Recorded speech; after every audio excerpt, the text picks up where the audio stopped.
I'm going to show you how damage actually works in Path of Exile. I'm gonna cover where it starts, how it changes type, what really multiplies it, and what the monster does to it. By the end, you can look at any mod in the game and know exactly if it does something for your build or not. A quick example before we start. This endgame boss has 40% fire resistance. I hit it for 1000 fire damage and it takes 600. Yeah, okay, that's fine. This is how resistance works. Now I changed two things. I socket one support gem and dropped one curse on the boss. That's it. The same skill, the same 1000 damage hit. Now it takes 1300 damage. The boss took more damage than my hit even had. And the DPS number on my skill tooltip didn't move. And this is not a bug. That's just how the system works. And most players never learn this. But I got you, it's not really hard. So let's dive straight in. Instead of a lecture, let's build a hit together and follow it. One swing of one sword. Button press to health bar moving. I'm assuming you know nothing. First things first, there are 5 damage types in Path of Exile. Physical, fire, cold, lightning and chaos. Fire, cold and lightning count as elemental, but chaos does not, even though it looks like a fancy element in the UI. It's just important to know so elemental increases or decreases do not affect chaos and vice versa. The second, where does your damage actually come from? An attack is delivered by a weapon, so look at the sword. The damage range and the crit chance are printed on the weapon. A spell's base damage ignores your weapon. Look at the fireball gem here. The damage and the crit are printed on the gem and they grow as the gem levels. So increased spell damage does nothing for an attack, or the other way around. It's not a reduced bonus or something, it does literally nothing, because the source has to match. If you played more than 5 minutes, you will know this, but give me 10 seconds for everyone else. A support gem sits next to your skill and changes how it behaves. Links are the wires between them in an item, and the curse is the debuff you throw into a monster. That's the toolbox from the cold open, one support and one curse. Now let's build our hits. We're gonna use a sword, which is a rare highland blade, and like every real weapon, it rolls in a range, 70 to 130 physical damage per hit. So every swing we do lands in between there. And on my finger, I have a ruby ring with a pretty good roll. It adds 13 to 27 fire damage to attacks. These lines on these items are called mods. To understand how weapons works, here's a quick rule, because this explains the 70 to 130. A plain white highland blade hits for 45 to 84. This is the base type. Mine rolls an extra line, adds 25 to 46 physical damage, and that mod lives on the weapon. This means this is local. The math is already in the print on the weapon. 45 plus 25, 84 plus 46. There's my 70 to 130. The two other lines, the ring and everything else you will equip, this is global. They fit everything we're about to build. So the weapon on your number is final, so you can judge the weapon by this number. But ranges are a bit annoying to do math with, so here are the same items simplified to their averages. The sword hits for a flat 100 physical damage, and the ring adds a flat 20 fire. Everything works the same with real ranges. Now let's actually hit something. This is our training dummy, 0 defenses, and it takes every swing in this video. Just the sword, we swing 100 damage.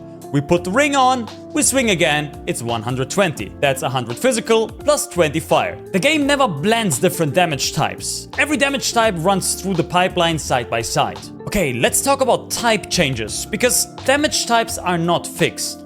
There are 2 kinds of mods that move damage around. There's converted to, which changes the damage. It's gone from the old type and exists as a new one. There's also gain as extra, which adds damage. The original stays and bonus damage of the new type appears on top. So both go into our build. In the sword links, we add physical to lightning support, just level 1. With both lines, 50% of our physical damage gets converted to lightning and we gain another 10% on top of that. And the sword gets another mod which says gain 20% of physical as extra cold damage. Now watch the swing, one stream at a time. The gem splits my physical down the middle. Half stays physical for 50 damage. Half becomes lightning. Then the gains, and this is the part which is important. They read the physical before that split, so everything sees the full 100. The gem's gain is 10% of 100.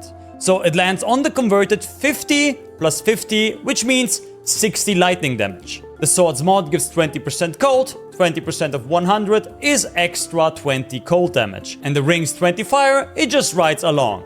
4 streams in one swing. And as a side note, conversion also runs down a one-way line.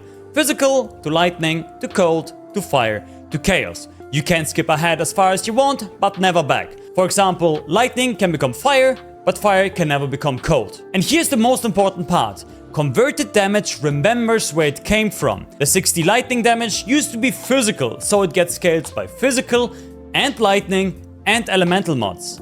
Every type in its history once each. Most meta builds you've copied were abusing exactly this without telling you. Now, dummy check again. We jam in, the sword mod is active, and we swing. Boom, 150 damage. The conversion didn't just repaint my damage, the 2 gains added 30 on top for free. So the damage went from 100 to 120 and now 150. And we haven't spent a single point in our passive tree yet. Now a little question before we continue. You're deep in maps in the endgame with 300% increased damage on your tree. Another node on your tree offers you another 50% increased damage.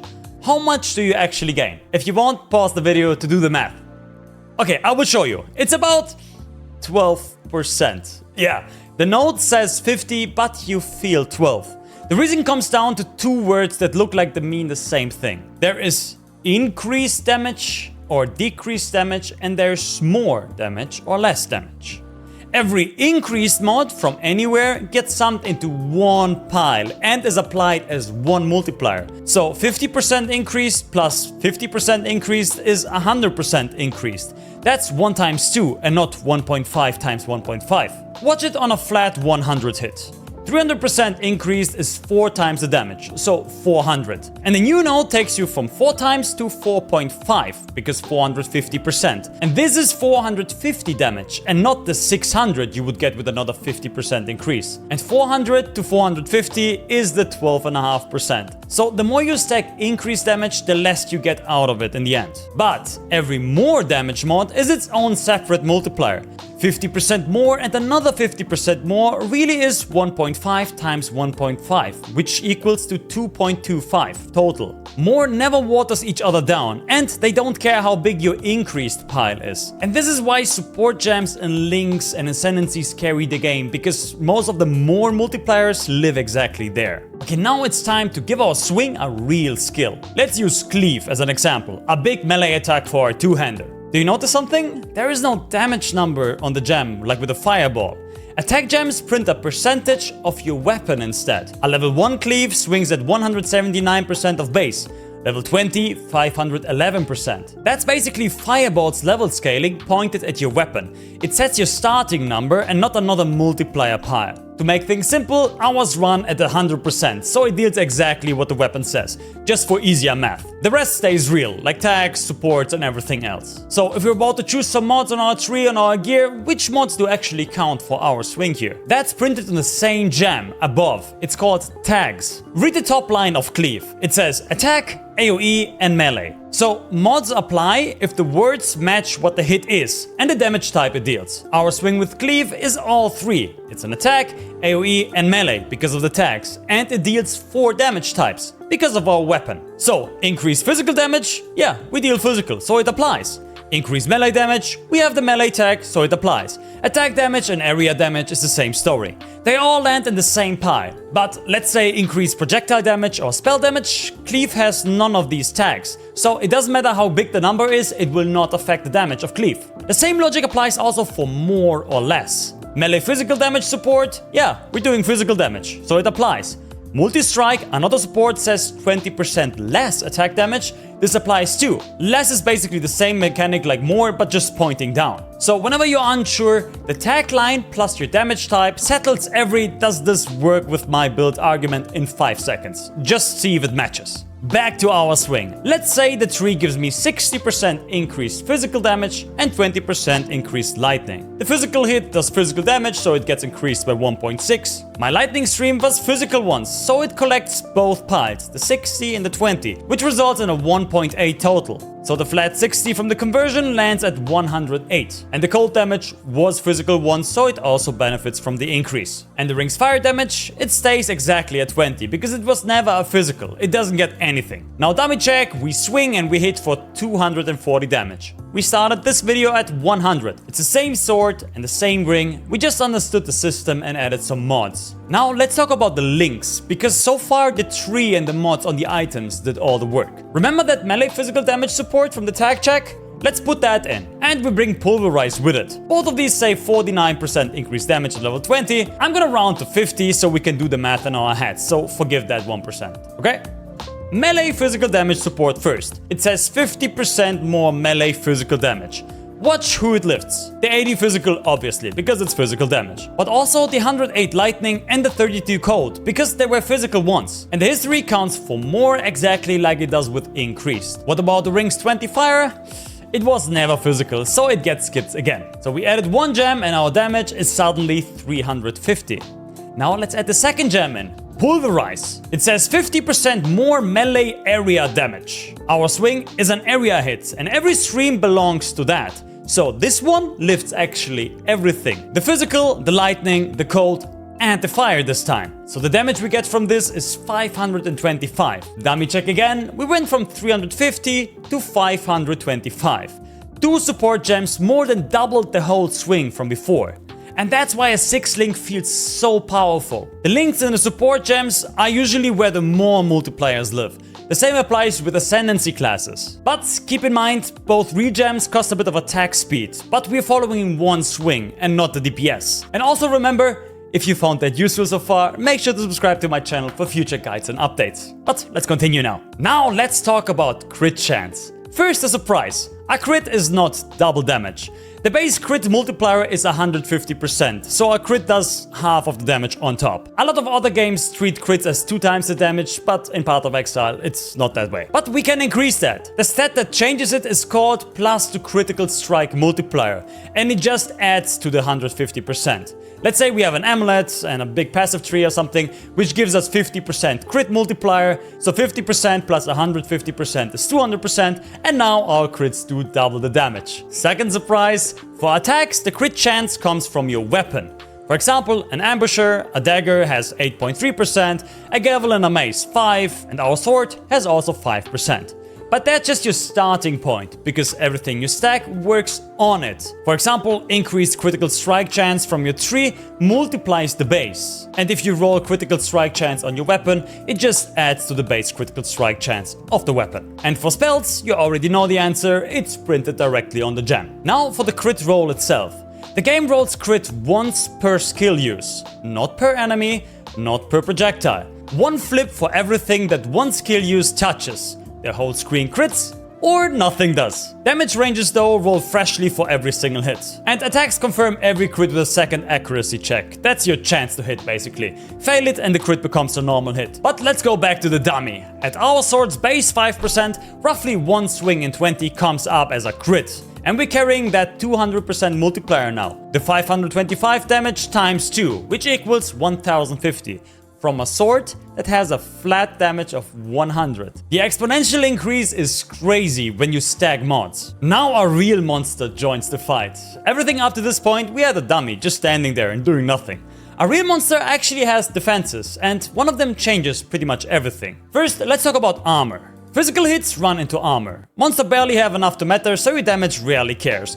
But your character lives and dies by this rule. So let's not go into too much detail here. If you want to know about defenses for your character, check out this video, I will cover that there. Second, resistances. Resistance is a percentage cut off the top, and monsters don't share one number. Plenty of white monsters, the regular trash, sit at literally 0. A fire monster in map can sit at 75, a fire boss at 85 even. But your standard map bosses hold about 40% against all 3 elements. So when you melt a pack and then poke the boss for nothing, it will be resistances. If we are able to push the resistances of a monster down, it will act like a multiplier. And this is where we get a lot of scaling on top. So first, reductions. That's curses, for example, plus a smaller debuff called exposure from skills. But what it does, it changes the monster's resistance stat, so it applies directly onto the monster. So let's say a level 20 flammability curse says, cursed enemies have minus 36 to fire resistance. Drop it on our 40% boss, and the boss now really has 4%. Before it took 60 out of every 100 fire damage you sent, now it takes 96. Do the math on that jump. 60 to 96. One curse just multiplied your whole fire damage by 1.6. 60% more damage. And yeah, curses work on bosses. The second way to deal with resistances is penetration, but penetration never touches the monster's set. It's a property of your hit. A level 20 fire penetration support basically says, calculate my damage as if resistance were 34% lower. So the boss is cursed down to 4, and my hit does the math, 4 minus 34, which equals to minus 30% resistance. And the formula does not stop at 0, so it keeps going. A monster at minus 30% resistance takes 130 out of every 100. This is more than my hit even had. And yeah, before someone types in the comments, penetration is not better. A point of resistance removed is a point of resistance removed. So either tool, it's the same result. But the difference is, by default, you can only apply one curse because the second curse will overwrite it. Of course, there are ways to have multiple curses, but we can add penetration on top of everything. So both is good. Okay, one last swing check, and this time it's not a dummy. Our 525 swing goes into the real map boss. Next to no armor, so the physical goes through untouched. The three elements each lose 40%, so the health bar moves by 387. Now let's pull both levers on our hit. Our biggest stream is lightning, that's 243 from the links, so we need the curse conductivity. It's the same like flammability, but only with lightning damage. We reduced the boss's resistances to 4% now, and the 443 comes almost through as a whole. But only the lightning resistance got lowered, so fire and cold still lose the 40%. The swing lands for 474. Let's add lightning penetration on top, so my lightning does its math at minus 30, which equals to 557 damage overall. Compare that to the dummy checks. That cursed penetrated boss takes more damage than the zero defense training dummy, which is without curse and penetration, but still. And remember that scene from minute 1? You can do it in your head now. 40% elemental resistances. You curse it down to 4%. Penetrate to minus 30%. The 1000 damage fire hit lands for 1300. And that's the whole thing. We started flat, we convert, we scale, we crit ideally, and then we landed on the boss. So take this into your next league start and look at your build with fresh eyes so you can optimize it yourself. If I missed something important, let me know in the comments or catch me live on twitch.tv/NinoMMO. Thanks for watching. Bye bye.